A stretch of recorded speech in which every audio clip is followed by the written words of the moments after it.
Sean todos bienvenidos a un nuevo capítulo de Más Arte, Más Ciudad. Como invitado especial hoy nos acompaña Camilo Castaño, uno de los curadores del Museo de Antioquia, con una magnífica puesta en escena de la obra de Francisco Antonio Cano. Bienvenido, Camilo. Hombre, John, muchísimas gracias por estar aquí en esta exposición que nos tiene tan contentos a todo el equipo del museo, y creo que a mucha gente en Medellín que le interesa y le encanta este artista tan importante. Sin duda alguna, y de hecho es uno de mis artistas favoritos.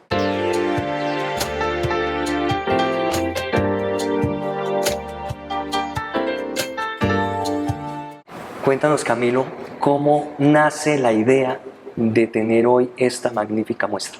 Bueno, esta exposición hace parte de una conversación que ya tiene un tiempo importante con uno de los descendientes del maestro Francisco Antonio Cano, Juan Felipe Goldstein Cano.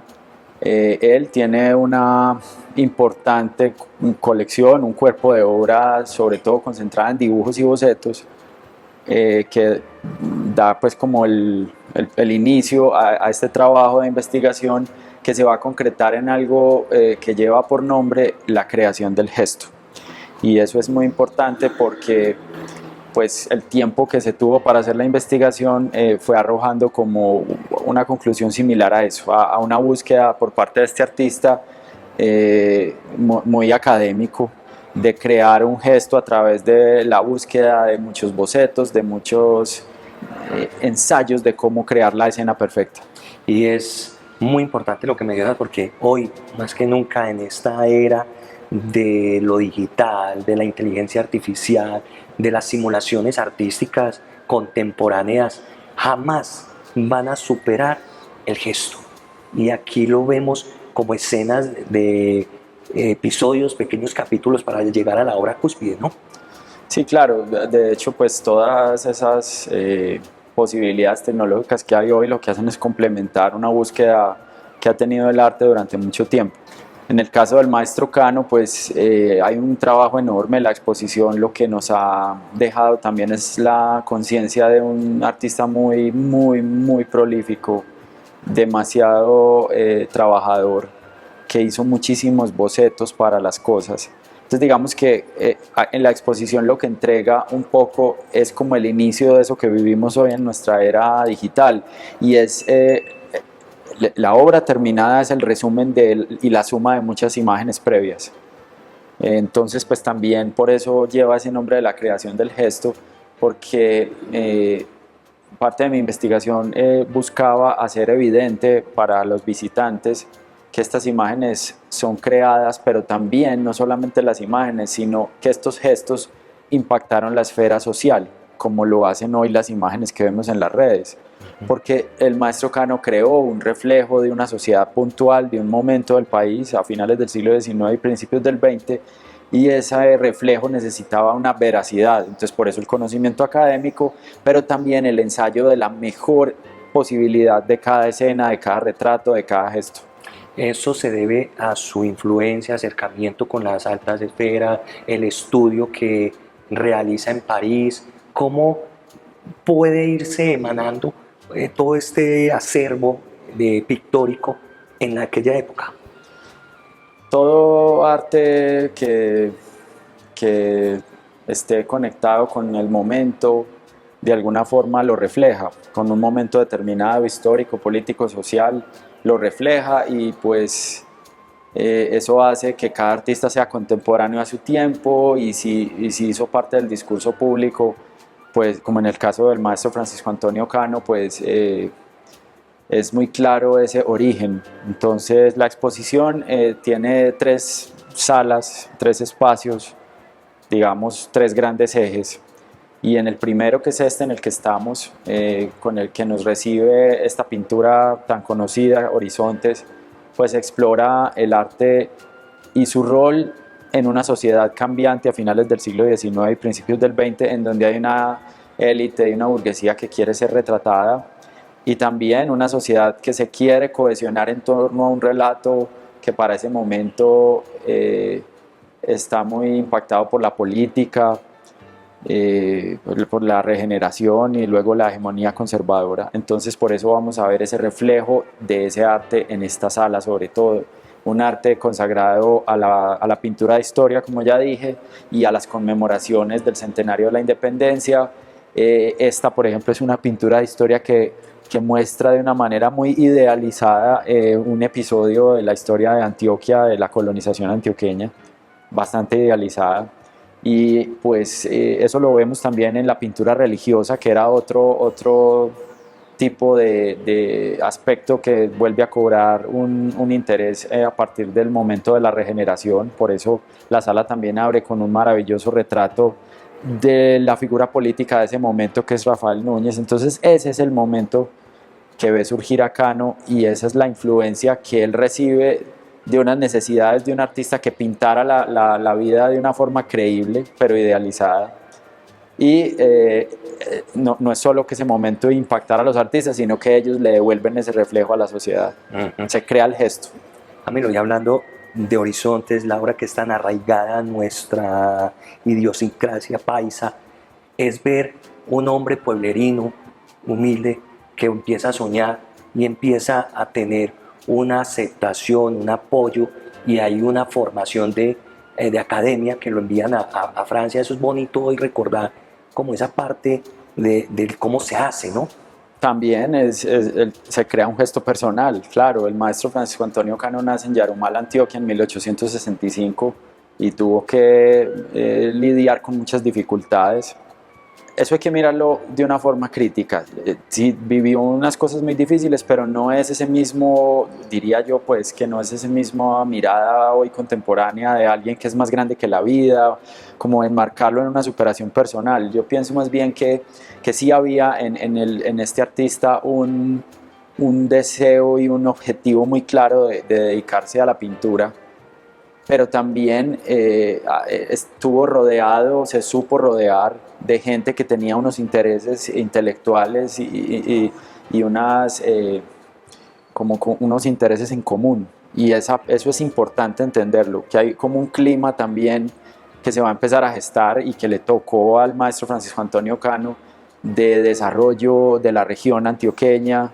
De hecho, para cuando el maestro pintó este cuadro en 1913, Antioquia tenía la renta per cápita más alta de Colombia. Es que no hay un arte desligado de un momento social y de un económico, político. Entonces, digamos que esa burguesía que estaba en ascenso, esas élites locales, vieron en Cano y en otros personajes la posibilidad de levantar a la par de ese desarrollo económico, pues también un relato importante desde lo cultural.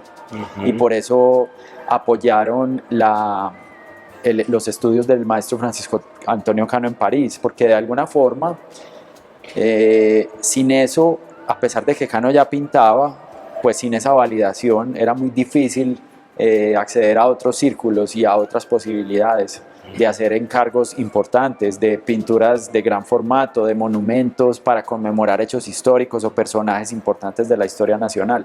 Entonces esa formación va a terminar, para él es un poco tardía, pero va a terminar un proceso formativo que le va a dar un panorama más grande a este artista para poder entregarnos este reflejo, esta visual importante que se vuelve pues como el icono identitario de esta región, para bien y para mal. Y que no es solo una herramienta documentada a través de la pintura de lo que está sucediendo en la región, sino que también es como un autorretrato de ese bagaje que va adquiriendo a través de la escuela europea, de pronto quizás en la posición del dedo como influencia de la obra de la creación. Sí, claro, la mirada occidental, la mirada eurocéntrica está en toda la obra del maestro Francisco Antonio Cano. Esto es una obra secular, pero conserva, como tú señalas, ese gesto que uno puede identificar en la creación de Adán de la Capilla Sixtina, pintada por Miguel Ángel, y es pues como ese gesto creador de Dios. Solamente que aquí no hay un Adán, él también es Adán, es un relato distinto y además ubicado en un contexto muy distinto también. Si bien este no es ese cielo, aquí sí hay una especie de señalamiento a un hipotético paraíso. Entonces, ¿qué pasa? Que hay una idealización en toda la obra del maestro Cano y aquí sobre todo. Sin embargo, la pintura fue un quiebre importante, porque todo ese bagaje eurocéntrico puesto aquí, que no solamente está en ese gesto, sino en que esta familia nuclear, si usted le pone aureolas a estos personajes, se vuelve la Sagrada Familia en el descanso de la huida a Egipto, que es un tema muy tratado en la pintura también europea en un momento dado. La representación por los colores de esta mujer son los mismos colores del arte mariano, son los mismos colores de la Virgen.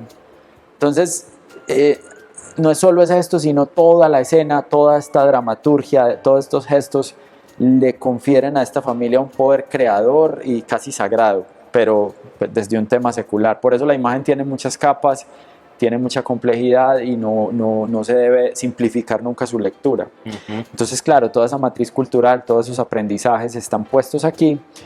La obra establece un quiebre importante porque ya en la pintura de historia, a partir de este momento, por eso esta pintura es tan importante, el centro y los personajes ya no van a ser ni Dios, ni la élite, ni estos líderes políticos, sino personas comunes y corrientes, pero idealizadas. Eso es muy importante entenderlo porque el arte se va a tomar todavía en Colombia un tiempo para que ese pueblo se vea de verdad reflejado con sus problemáticas, con sus carencias, con sus dificultades, en un arte mucho más pues como conectado con el drama de las personas que viven en el campo, de las personas que no pertenecieron a esas élites. Y estamos hablando, por ejemplo, de artistas como Pedro Nel Gómez o como Débora Arango, que no idealizaron la realidad. La muestran de una forma inclusive que a veces le pudo parecer a mucha gente en el pasado y por eso sufrieron censuras. De una forma a veces grotesca, pero era para poder mostrar ese drama humano. Sí, de acuerdo. Que aquí apenas parece insinuado. Esto es como la orilla de un nuevo tiempo. Es cierto. Camilo, viendo esta sala y todo el tema de obra política, social e influencia religiosa, que en ese entonces también era muy marcado por la iglesia en el arte, y se veía pues la forma como se evangelizaba en ese entonces. Arbitrariamente uno podría pensar cuando encuentra desnudos que él se desliga de la obra y como que pasa a otra etapa, pero me contabas detrás de cámara que hay realmente una alianza complementaria para el estudio del cuerpo humano. Lo que pasa es que un artista que pasa por la academia necesariamente tuvo que haber pintado y dibujado y estudiado el cuerpo humano del natural y de modelos en museos y de yesos, de esculturas antiguas. Para poder hacer esta pintura de historia y todas las obras que están en esta sala, por ejemplo, había que dominar el conocimiento sobre la figura humana. Pero eso el arte occidental ya lo había explorado. O sea, en la misma Capilla Sixtina, uno de los problemas que abordó Miguel Ángel era pintar cuerpos desnudos. Hay muchos desnudos en una iglesia como la Capilla Sixtina, pintados por Miguel Ángel. Entonces, una cosa no se desliga de la otra, solamente que la sala, en este caso, se enfoca acá en esta exposición en mostrar esa relación de Cano con su momento histórico, para encajar al artista en un relato distinto al que usualmente se le ha mostrado como un asunto cronológico, pero a veces que olvida que un arte que 90 años después de fallecido su artista, como es el caso de Cano, que todavía tiene una relevancia hoy o algo de relevancia, es porque estuvo vinculado a un momento específico de la historia del país.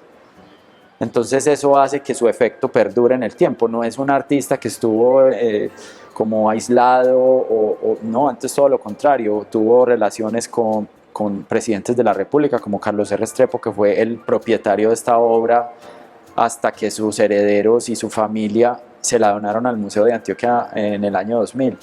Entonces la exposición hace que usted vea ese estudio del cuerpo humano, pero en la otra sala. En esta sala y en la exposición en general hay muchas sorpresas. El maestro Cano fue bastante prolífico, entonces nos hemos encontrado con cosas muy interesantes, y es que en esa búsqueda del gesto, si bien sabíamos que había muchos bocetos, la exposición tiene sorpresas para el visitante y que lo fueron también para la investigación. Por ejemplo, 2 bocetos de horizontes, Está una de las versiones de Horizontes también en la exposición, y también la posibilidad de volver a ver obras monumentales históricas como el retrato del expresidente Rafael Núñez o el presidente Rafael Núñez, la escultura monumental de Atanasio Girardot y una pequeña escultura en mármol de una piedad. Entonces son obras notables que la exposición pone al alcance de la gente de nuevo o por primera vez, con las que no contábamos y que dan nuevas luces sobre la capacidad de trabajo de este artista.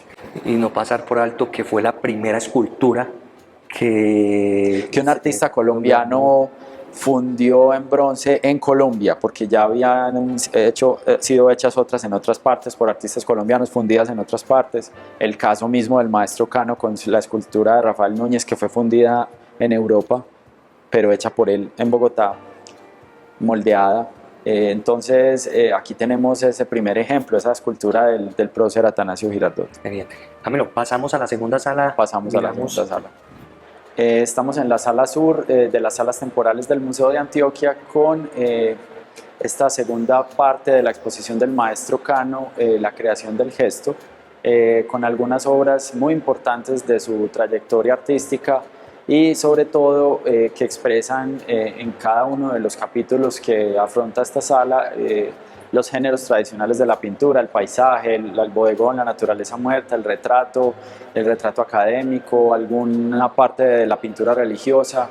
Y es una sala con muchísimas piezas en diálogo y sobre todo con una posibilidad para quienes nos visiten, y es ver en muchos casos los bocetos y las obras terminadas.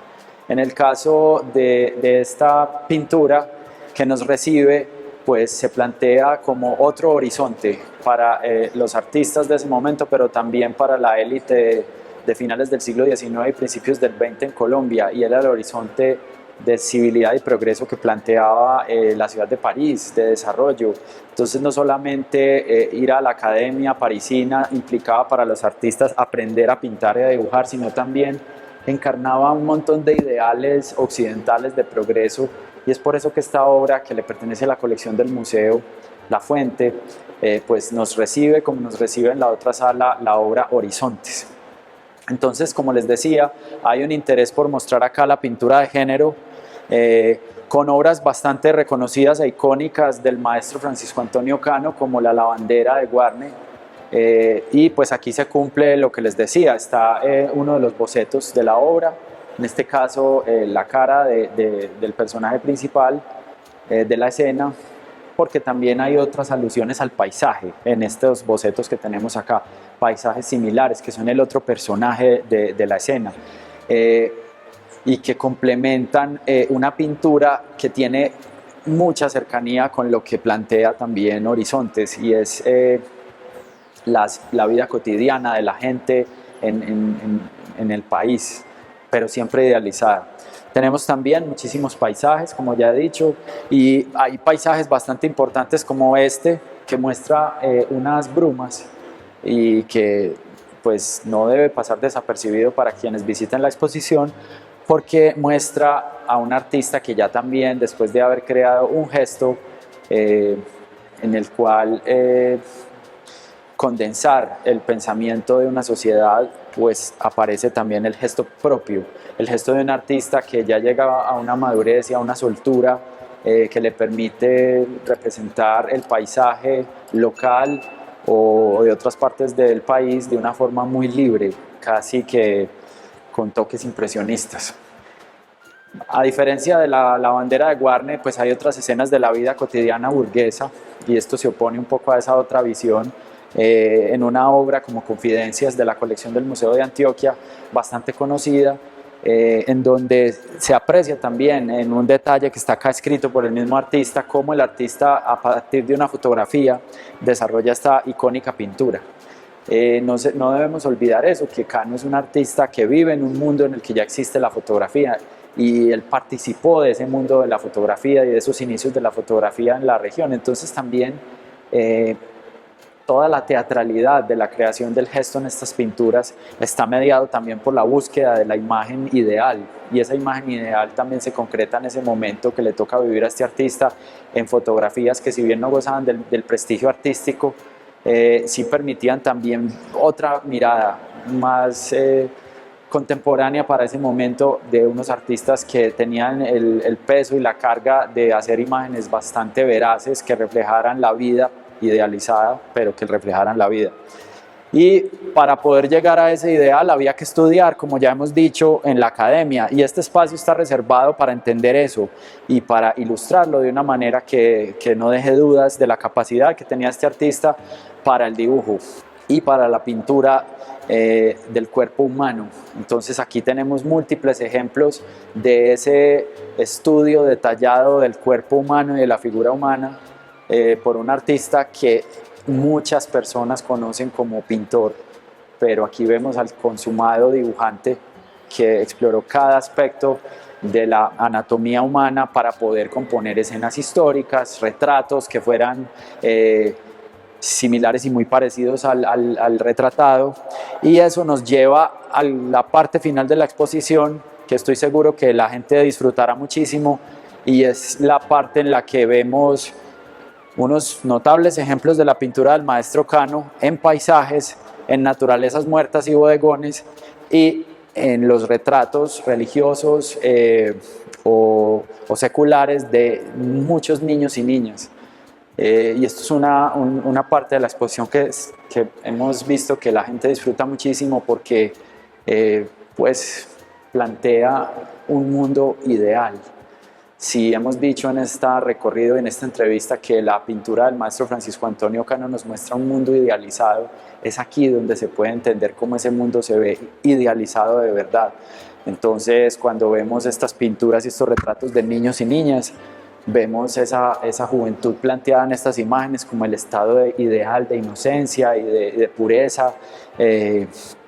Si vemos el paisaje, lo vemos como un paisaje que promete un mundo de experiencias conectadas con algo bucólico y calmado, y lo mismo con las flores. Es una experiencia que este tipo de artistas académicos de finales del siglo XIX, de principios del XX, aunque Cano en muchas de estas obras ya rompe con los preceptos académicos y hace una pintura más libre, de todas formas no deja de tener ese rasgo de una realidad alterada, veraz, bella, pero parte de un mundo que no se desgasta porque es ideal. Entonces eso es la creación del gesto, que esperamos que ustedes visiten. La exposición va a estar hasta finales de este año, hasta octubre 26 de 2025, y pues tendrá una agenda académica. Vamos a tener una publicación en PDF digital para que todo el mundo la pueda descargar de la página del Museo de Antioquia, y una serie de recorridos especializados y actividades que espero que ustedes puedan acceder a ellas a través de nuestras redes sociales. Camilo, ¿cuántas obras en total hacen parte de la muestra? Bueno, la exposición, la creación del gesto, tiene 322 piezas entre dibujos, esculturas y pinturas. Las hay desde pequeño formato, dibujos propios de libretas, de apuntes, hasta obras grandes, monumentales, como la misma escultura de Atanasio Girardot. Y ese es un poco el encanto de la exposición, creo yo, como ya lo había dicho, y es que uno puede ver otro artista desconocido en estos pequeños dibujos, que condensan un montón de conocimiento, pero también que yo creo que corroboran la tesis de una búsqueda constante del gesto y de observación del mundo. Y sin pasar por alto, muchas piezas quedaron por fuera en medio de este trabajo de investigación, de búsqueda, para conformar hoy la muestra o la exposición, siendo también importantes. Sí, claro. Es que no, desafortunadamente nunca vas a reunir muchas cosas, pero la exposición sí cumple la premisa de mostrar un artista que hace rato veníamos investigando en el museo, que cumple un rol muy importante en esta institución, en el presente, no desde la nostalgia, no desde la historia del arte, sino un rol activo, crítico, analítico de nuestra historia, pero también de nuestro presente y de las posibilidades que tengamos de pensar otros futuros. Entonces, con las obras que la exposición tiene, se cumple la premisa, yo creo que de una forma muy exitosa, pero nos hubiera gustado tener muchas más obras, claro que sí. Desafortunadamente el espacio es limitado, pero quien venga se va a dar cuenta que pues cada cosa encaja de alguna manera, de una forma muy orgánica en el espacio y te cuenta de alguna manera que espero que sea muy pedagógica en el espacio, ciertas metáforas y contextos que a nosotros como institución nos interesa mucho que la gente tenga como herramientas de análisis, no solo para este artista, sino para el mismo museo, para entender el museo que somos hoy. Llegando a nuestra recta final del programa, hay que tener en cuenta que no solo fue artista, también fue gestor cultural, fue docente. Claro que sí, y aquí en esta pared donde está la cronología del artista hay algunos pues, pequeñas muestras de eso, de su trabajo como docente, como formador de artistas, como gestor cultural, como crítico de arte que escribió también, que dio conferencias, que aportó, fundó y fue partícipe de un momento de intelectualidad en Antioquia y en Colombia con publicaciones como Lectura y Arte, que fueron tan importantes, como su trabajo como director y fundador de la Bellas Artes, aquí de la Academia de Bellas Artes, que es un proyecto de la Sociedad de Mejoras Públicas que el maestro Cano lideró en sus comienzos, y luego en Bogotá en 1912, cuando él se va a empezar un trabajo en varias instituciones hasta también terminar en la Academia de Bellas Artes dirigiéndola en Bogotá. Entonces es un trabajo múltiple de vida, en donde a Cano le tocó descubrir y crear no solamente gestos, sino un incipiente campo del arte local, un público. De acuerdo. Y eso fue pues como también algo notable que hace de este artista un artista fundamental. Sin él no se pueden entender muchas cosas de la historia del arte local y colombiano. Qué valioso ese comentario.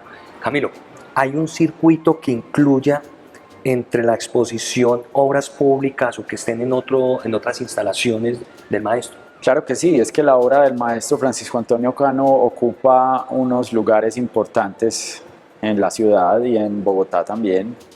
Son roles que hablan de poder, de alto capital simbólico.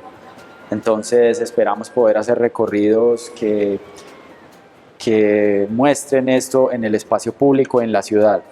Entonces les recuerdo dónde están esas obras. Si bien el busto de Atanasio Girardot está aquí, el original, su copia, porque esa obra le pertenece al municipio de Medellín, su copia todavía está en el emplazamiento original entre la iglesia de la Veracruz y nuestra otra sede, la Casa del Encuentro.